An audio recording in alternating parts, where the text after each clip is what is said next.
I got in this business and I started applying general business principles to a different industry. And the thing that I found is that they are universal. Your P&L is paramount. Your market absorption rate is paramount. Your tool adoption rates are paramount. Those are all universal, whether you're in printing or whether you're in real estate.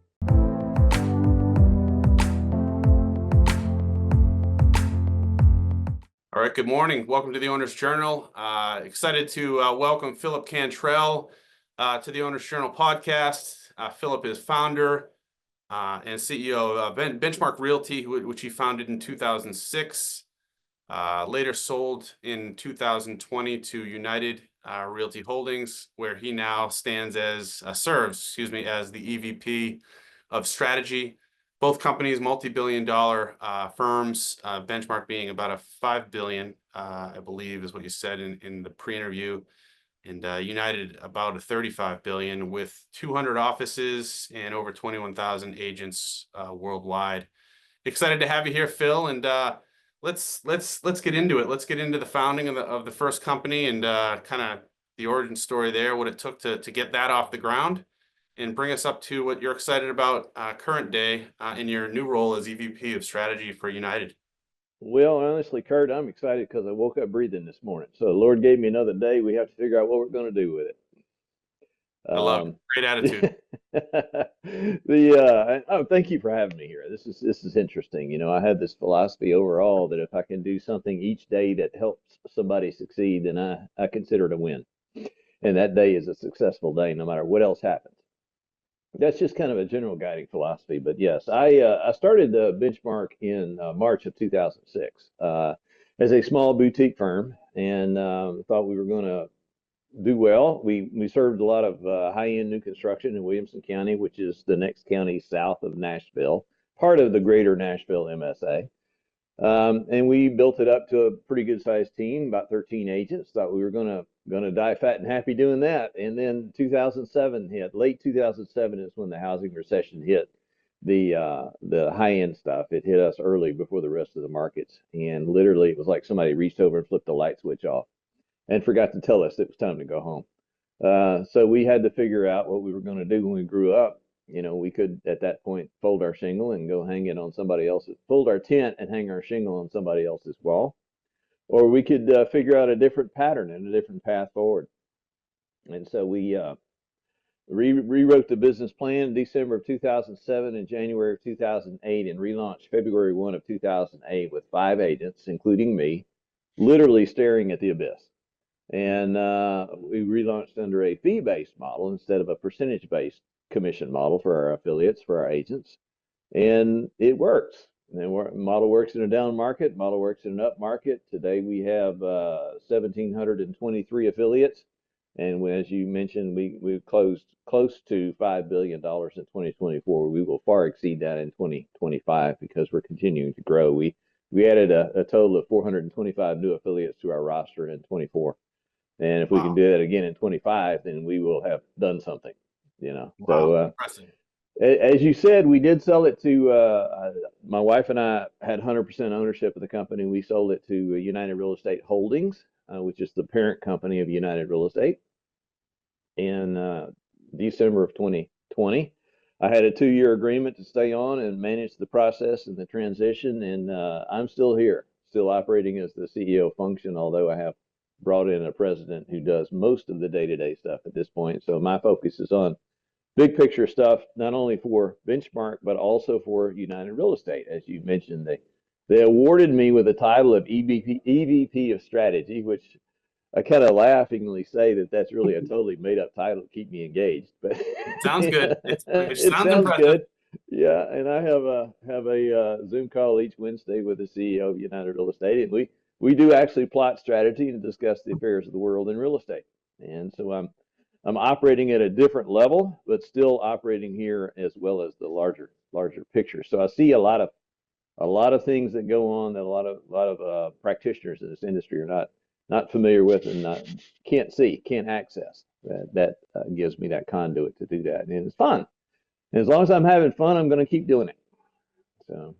Well, I think it's a good time to interview you. I think there may be some correlations between what happened in 2007, 2008 and what's happening right now. There may not. But I think my first question would be, you shifted gears, right? You adapted to a situation that was not looking very good. You sat down with your close confidant, which just sounds like your wife, and you said, all right, well, where's the pony in this situation, right? That's what Right. that's what entrepreneurs, that's what business owners that take risk say to themselves. There's Yep. got to be a pony. There's got to be a value that no one else sees in what we're doing.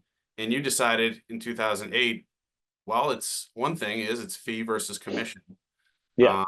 And I don't One know of if the that best was the things. main Yeah, go ahead. I'm sorry.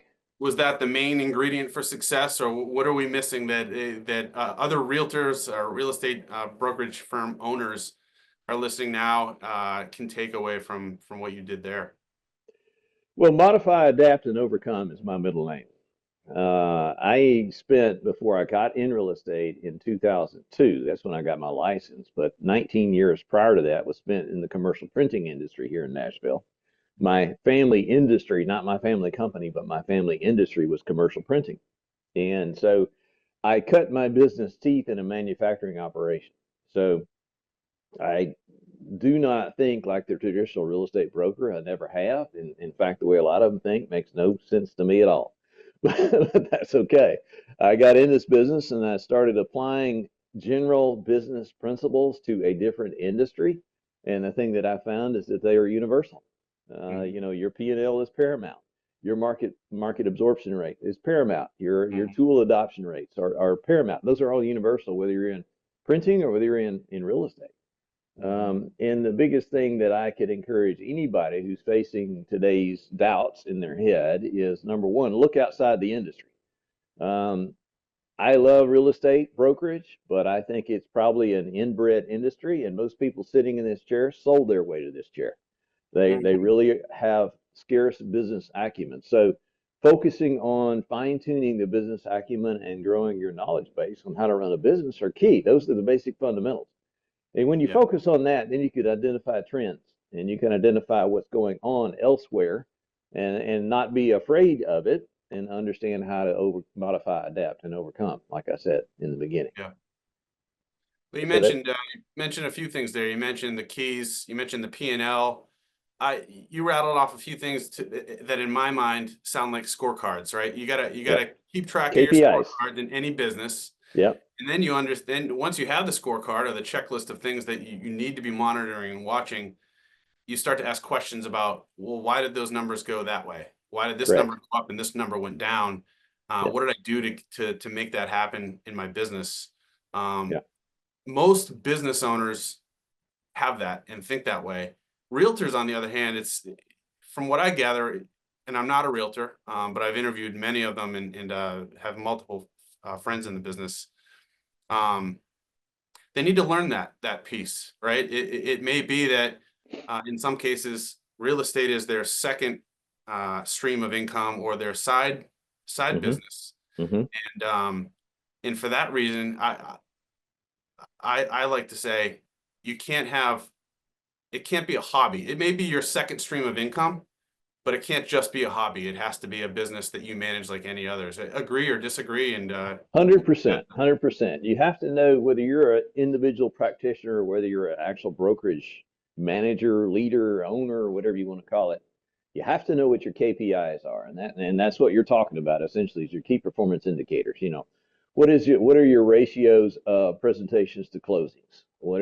How long does it take from introduction to the finish line? As an individual practitioner, as a company owner, then you're looking at adoption rates on your tools that you're providing. You're looking at your recruitment in, your flow out, and why are these people leaving you to go to another brokerage? Is there something fundamentally wrong with your compensation model or what you're offering them or your facilities or your breath smells bad, whatever it is? Identify what that is and articulate that in writing. Key point in writing so that you can track these things and keep a record of them. It's kind of we had a rupture with our data a few weeks ago in our QuickBooks, which is what we use QuickBooks Enterprise to run our business, and we thought we lost some data. It was recovered finally, But then how do we check it to make sure the data we recovered is accurate? Well, we actually had printouts of P&Ls from all the way back to 2007. Okay. So then Wow. we could go in and we could compare those line items and make sure that we were actually capturing the data that we needed to capture so that we could do historical reports. And for a large organization the size of United, those historical reports are important. Sure. But that's just our data, not United's data. I want to clarify that. So those things they're all important. We have certain line items on the P&L that we look at and say, we're a fee-based model, right? So our revenue comes from the fees that we charge, not a percentage of commissions earned. And so our commission line income and our commission expense number should balance. And we can tell instantly, it's just a simple example of a KPI that we watch. We can tell instantly if we've got something wonky, if those numbers are not matching. Dollars in equal dollars out, because our revenue comes from fees, which is a separate line item. That's probably getting too far in the grass for most people, but essentially the point I'm trying to make is that you have to have those defined KPIs to understand your business, and you should know every day what your cash position is by looking in your accounting system. You know what's there, know what's coming, and know what you can plan on. Cash flow, they say, I don't know which book I read that said this, but cash flow is the oxygen of any business. If you run out of cash flow, you run out of 100%. oxygen. Right. 100%. And a rapidly growing business can go bankrupt even though they're showing a profit if they Right. run out of cash because they outstrip their cash. Critical KPI to keep your eye on.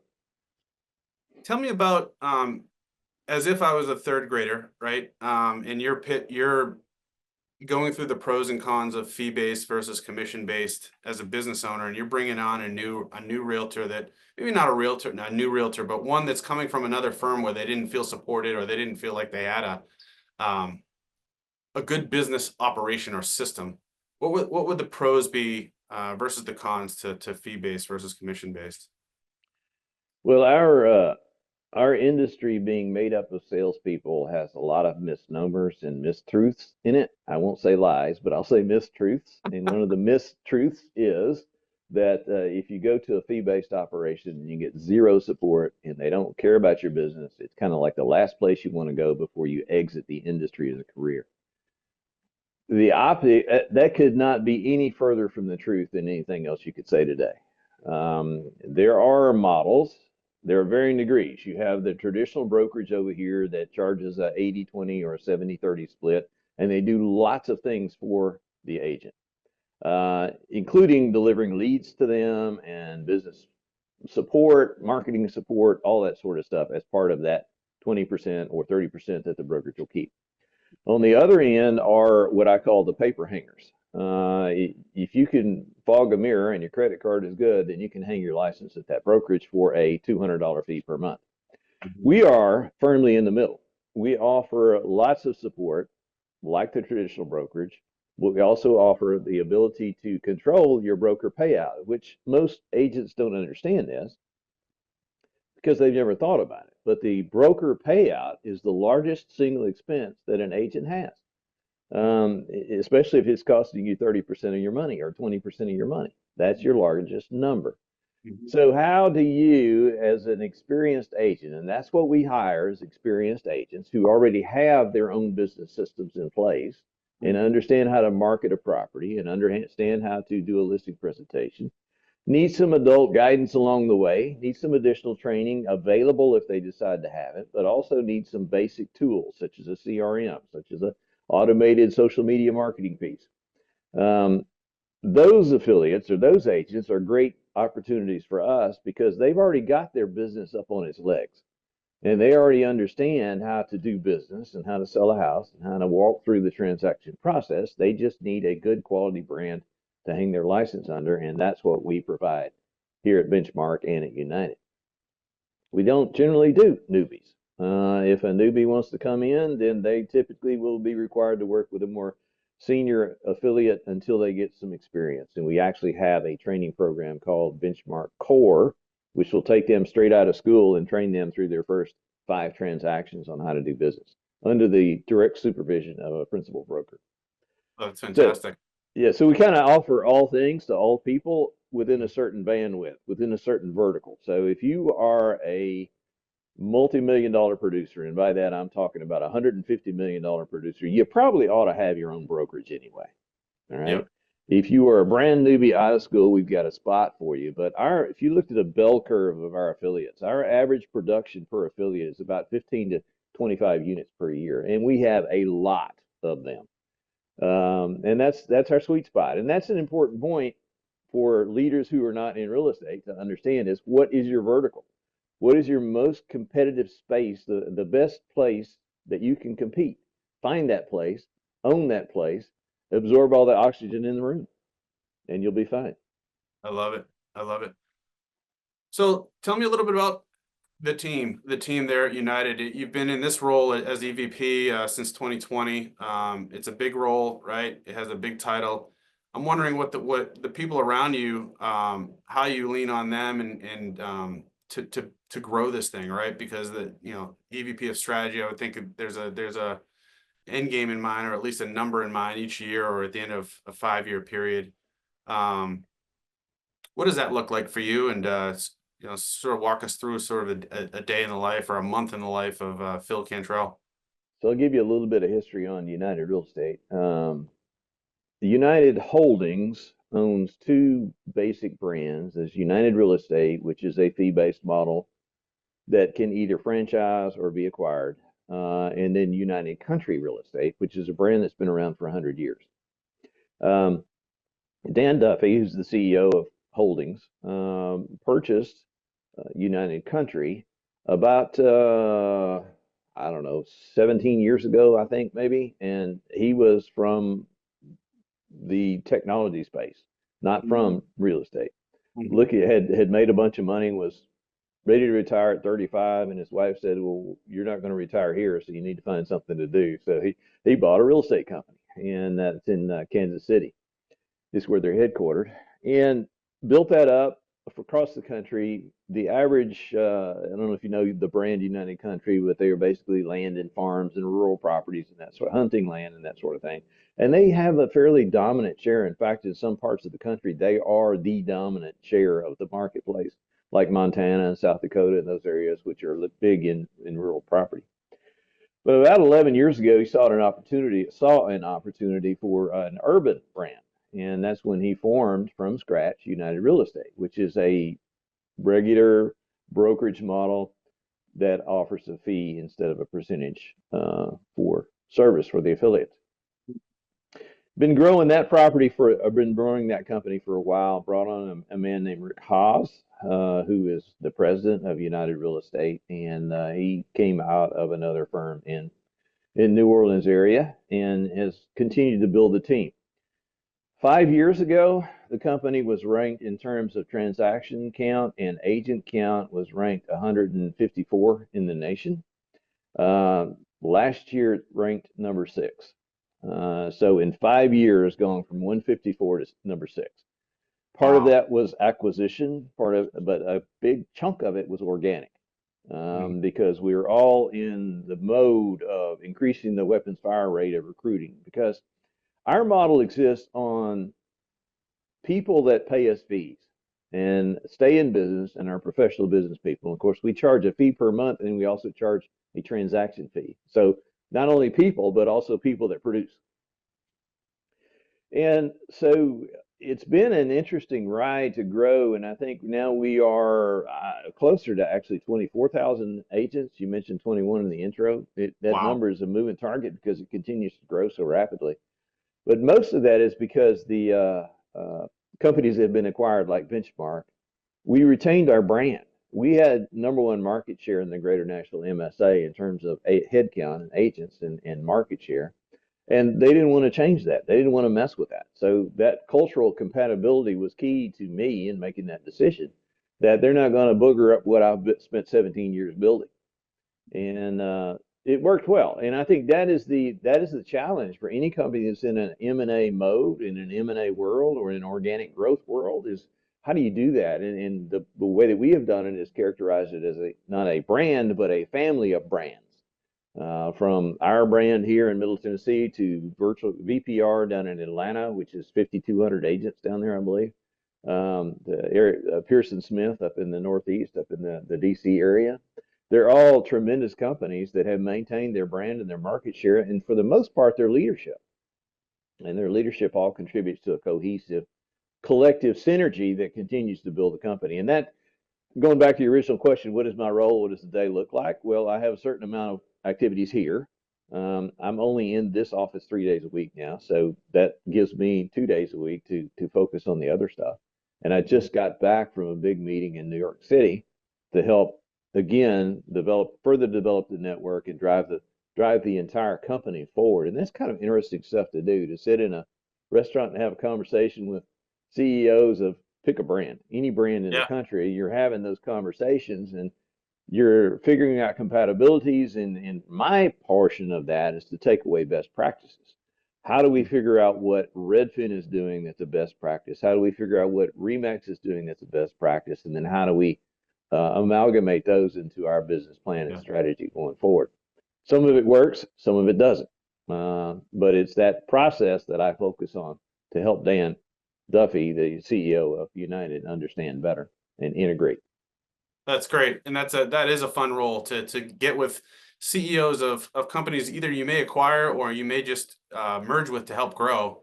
Yeah. I think in many cases outside of real estate that a COO type of a role would look at that and go, a COO might come in and get hired by a company that has hit their peak, right? All right, we've built this thing to, I don't know, let's say yours was 5 billion, right? Hmm. At that point you go, all right, I've got it this far. I could use some help in getting this to 8 or 10, and I'm not quite sure how to do it.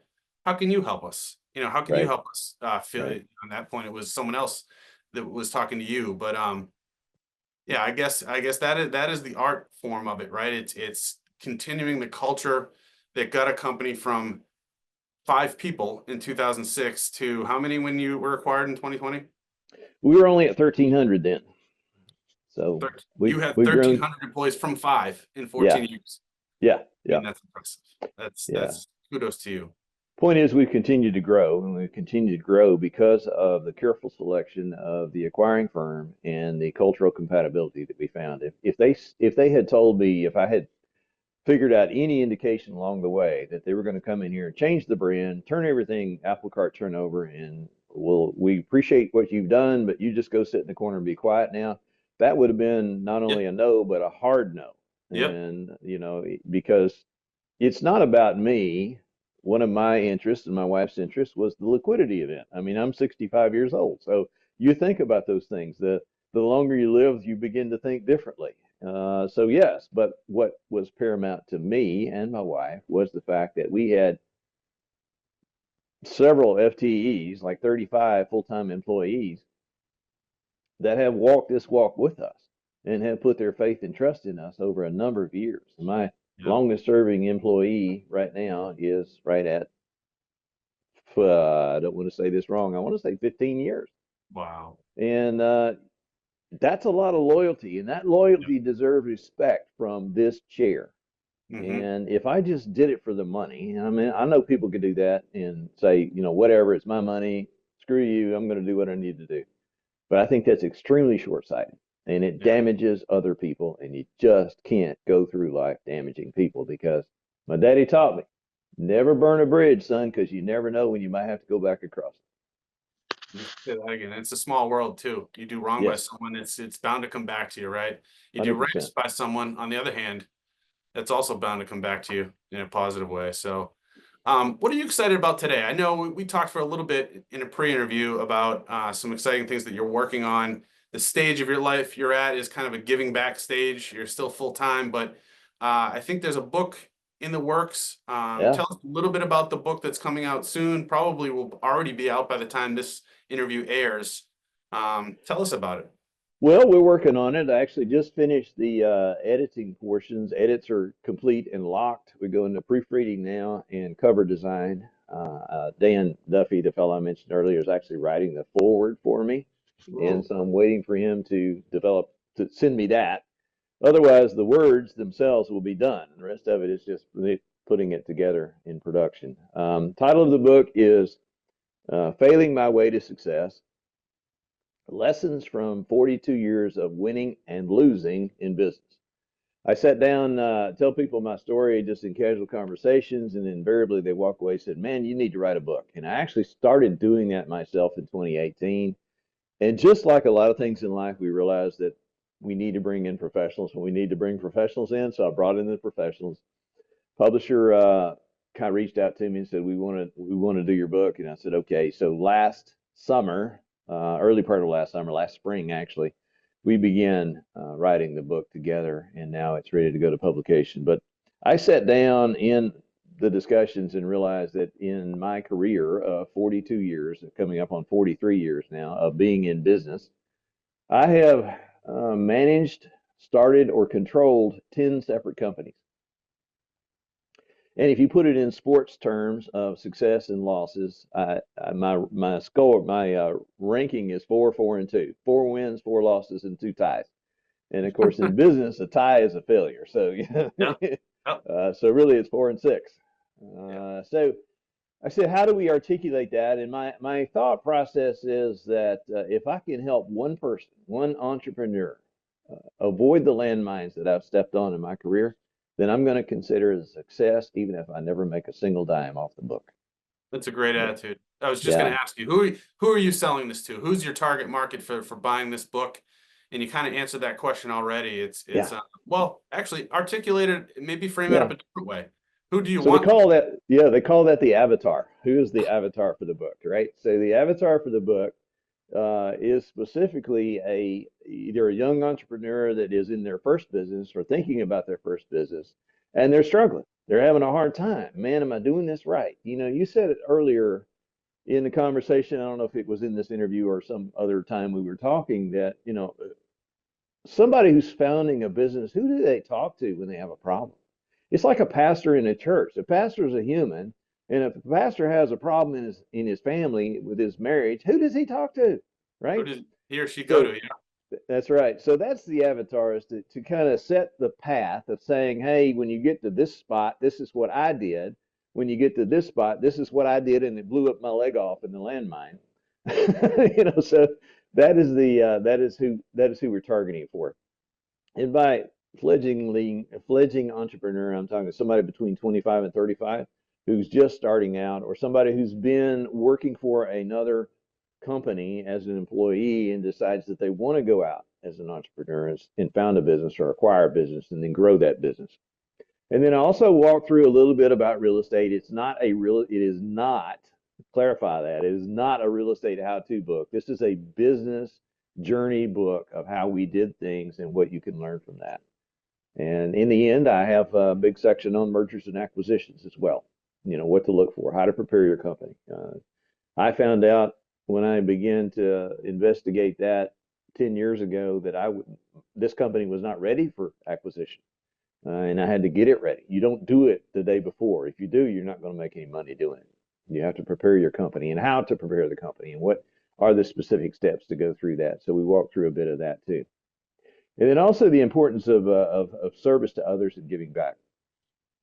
I tell everybody that works with me, I say, look, if you focus on the money, the day you begin to focus on the money, this is a strong problem in real estate, is they're focused on the next closing, the next deal, the next paycheck.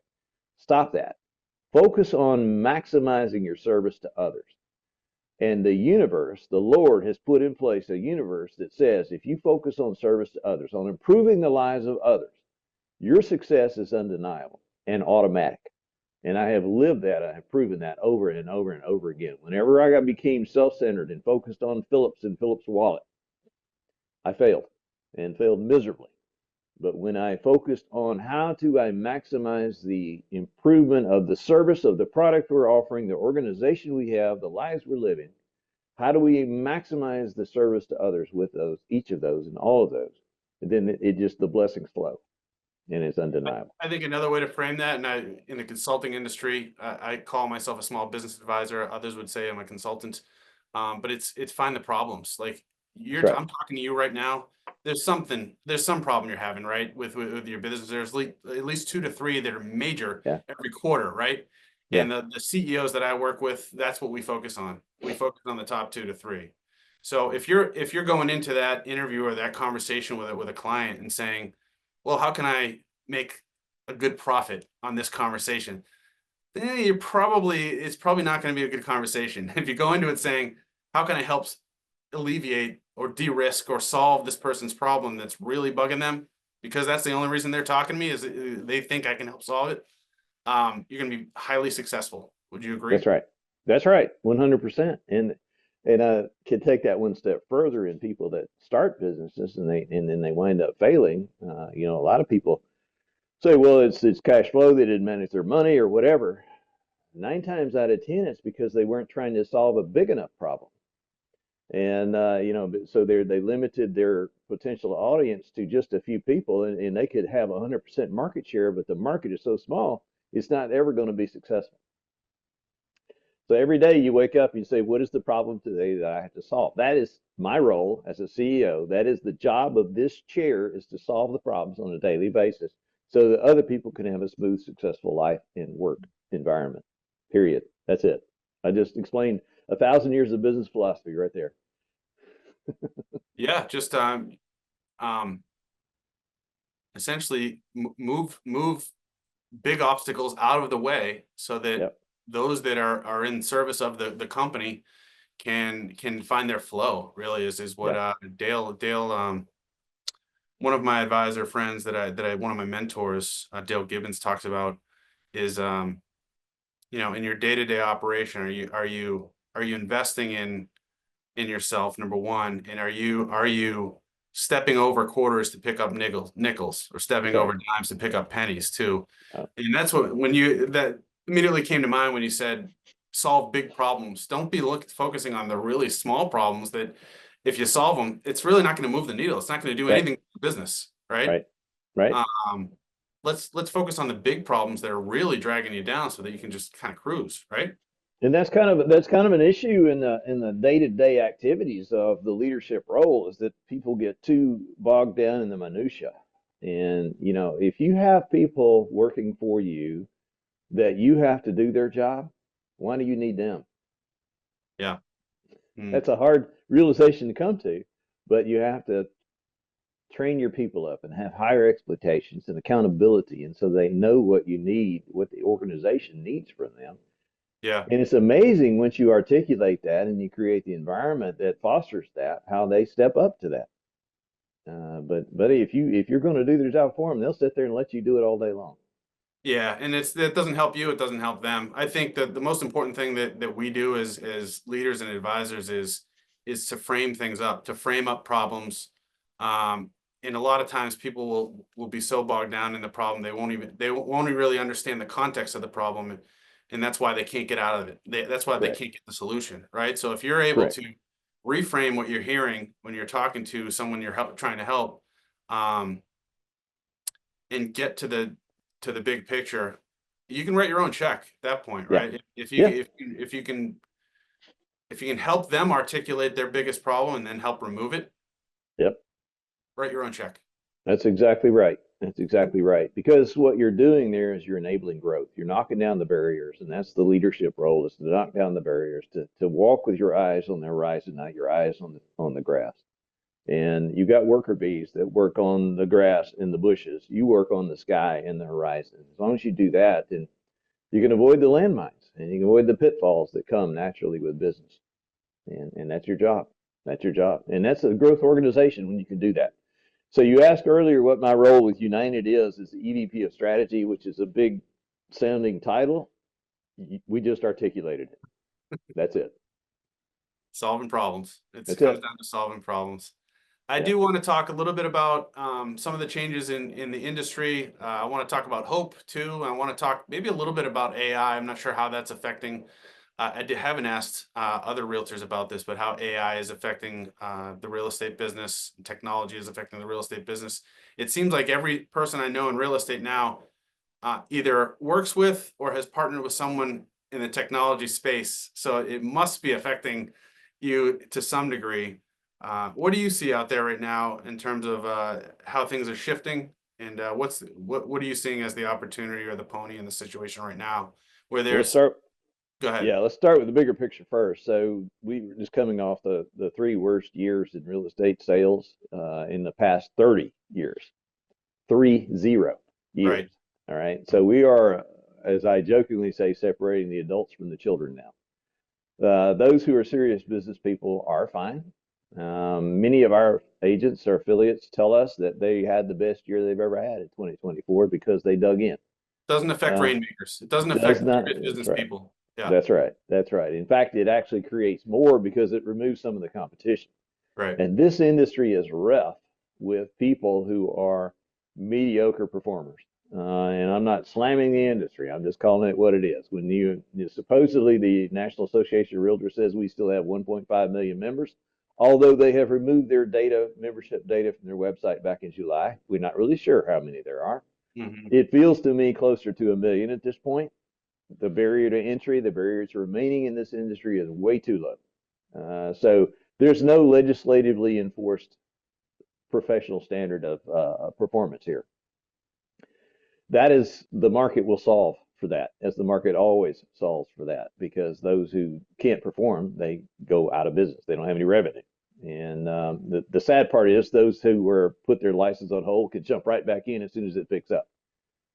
We've gone through a series of rule changes brought on by the class action lawsuits, which I personally was heavily involved in. United Real Estate is one of those that fell above the settlement that NAR created. So we had to go do our own settlement with the plaintiffs, and we did. And I was actually sat in those meetings. So I had a front seat to those discussions.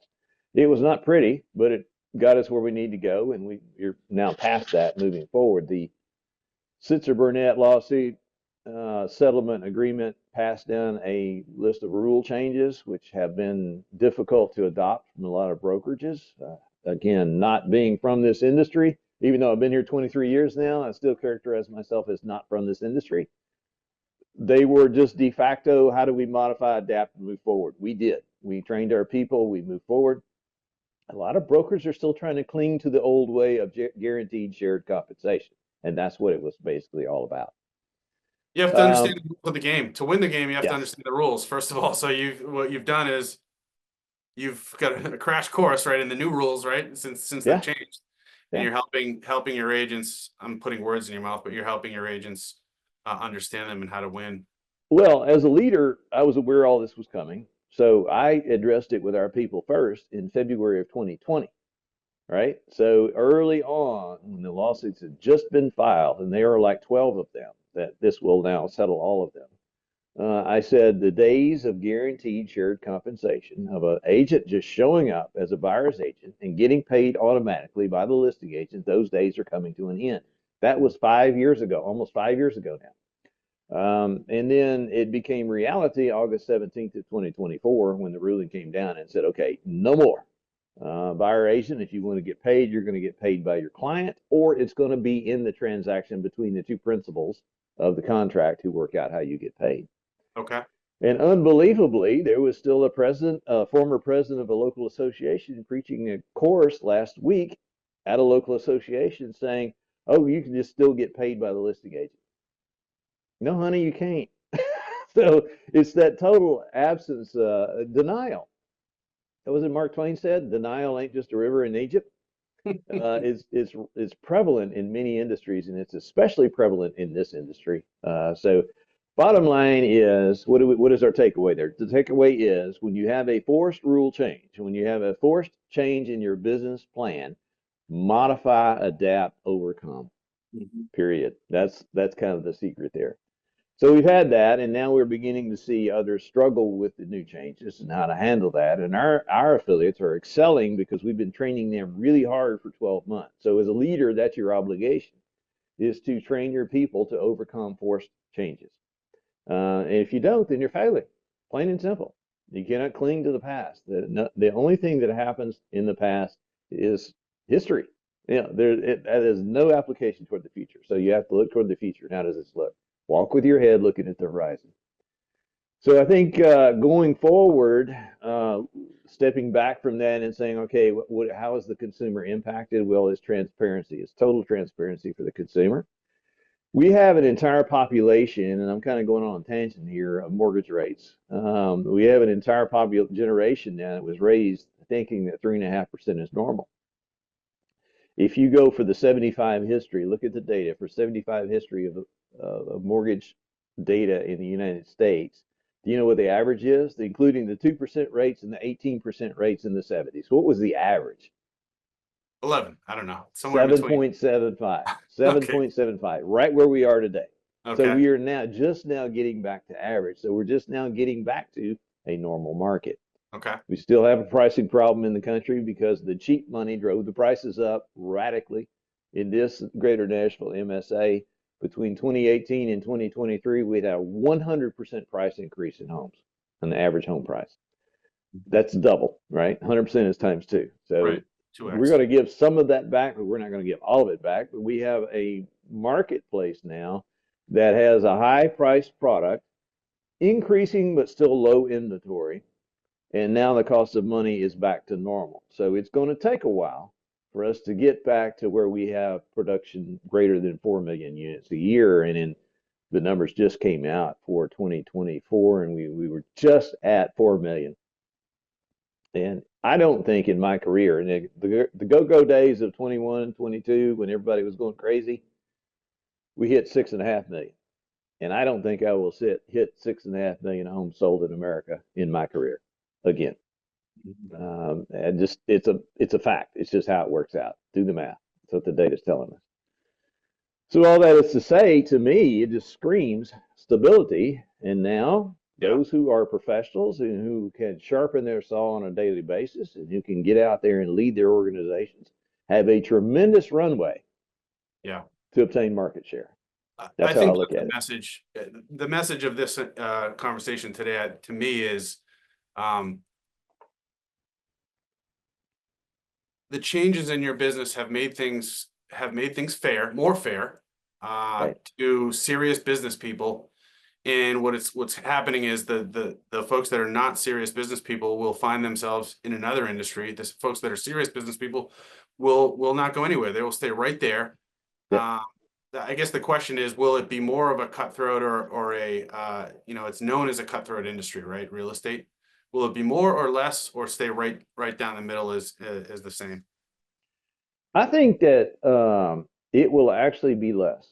And I Yeah. say that because it is about value proposition. If an agent sitting in front of a consumer can articulate their value proposition, they really don't have competition if they have done their marketing correctly and positioned themselves correctly.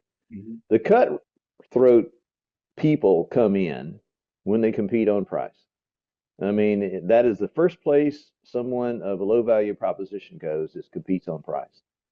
And it makes no sense because really you're taking food out of your family's mouths when you do that.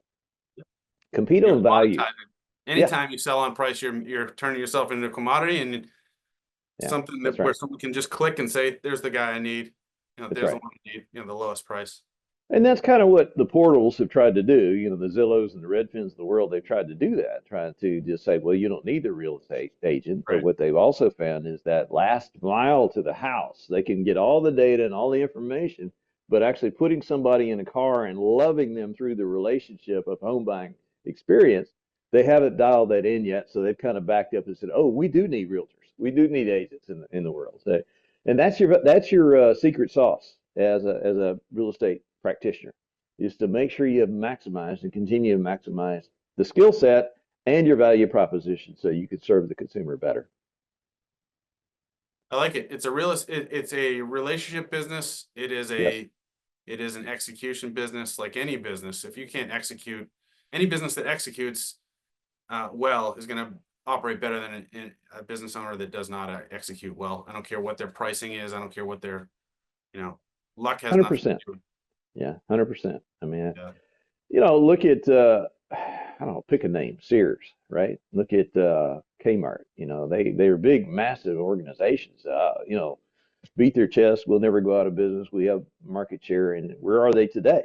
Because they lost sight of who their consumer is and what their consumer wanted. And history is littered with the carcasses of companies that ignored consumer demand. Mm-hmm. Consumer demand, what do they want? Trying to figure is Wayne Gretzky said, skate to where the puck is. Figure out where the consumer is going and skate to that location and figure out your value proposition and your service delivery for that point, not today, because you can never catch up with today. Today suddenly becomes yesterday. You got to go to tomorrow and stay ahead of it. Otherwise, you're not going to not going to survive. Certainly not going to excel. I love it. I love it. Couple of books. You're a big reader. I noticed on your LinkedIn you've put in 300 plus hours of either reading or listening on Audible last year. You're looking to get to 400 this year. Other than your book, what can people pick up that you read in 2024 that really helped you and kind of got you in the right mindset to push forward and to find that flow state in your business? Okay, I'm gonna answer you on best books ever read. And Ooh, I have two that's deep. genres. I have two genres that I like. I like history and I like business. Okay. Okay. And if I can combine those, anytime I combine those, I call that a double win. But just so you know, my Audible activities are mostly driven by my exercise cycle. I'm a big walker. I do a lot of walking in the evenings and on weekends, and then some upper body stuff. But at my age, it's like pushing on a string. So you do what you got to do. That's where I spend my time. I don't listen to music. I listen to books. I listen to Yeah. information. I'm always gleaning stuff. So in that process, I have found some that I think were what I would call pivotal information projects, and one of them I would say is a Simon Sinek book called Infinite Game. Mm, And I've that read it. deals with the concept that business is infinite. It's not finite like a football game where you have distinctive winners, you have distinctive losers, you have a certain amount of time and the whistle blows and the game is over. And business is not that way. The game is only over when you quit and walk off the field or when you go bankrupt or whatever. Mhm. So that was very enlightening to view what we do through that lens. Another one is I'm a big Jim Collins fan.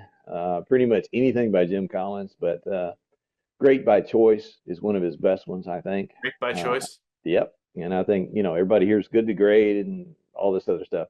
Another one by Jim Collins is How the Mighty Fall. And that is a good firing the shot across the bow of the progress or the progression toward failure. They identified 5 distinct steps that companies walk through, stages they walk through when they are headed toward failure. And by the way, spoiler alert, they're all retrievable except for stage 5. uh, those are good ones. Another Simon Sinek, Start with Why. Yep. Leaders Eat Last. Yep. Those are all excellent books. Excellent books. But I think Infinite Game and How the Mighty Fall and Great by Choice are probably the 3 best books for business people, business leaders that have ever been written. Well, I've read 2 of those 3, and I have the How the Mighty Fall on my bookcase right now, but I haven't touched it yet. So I got some work to do. We'll have to exchange notes in the next interview we have together. Okay, Mr. Coach, you better figure out what Yeah, you're dealing with right. there. Let's do this again. This was a great interview. I Yeah. could talk for hours about your business philosophy, your strategies. I want to dig into your book when it comes out. When do you expect it? We expect that in the spring of 25. Spring, in spring, so coming out soon. Yeah, it's coming up soon. I think it really depends on production, and it'll be available on Amazon and on Audible. So there's that. You heard it here first. Phil, There it's you great go. interviewing you. Let's do this again. Sounds good. Thank you, Kurt.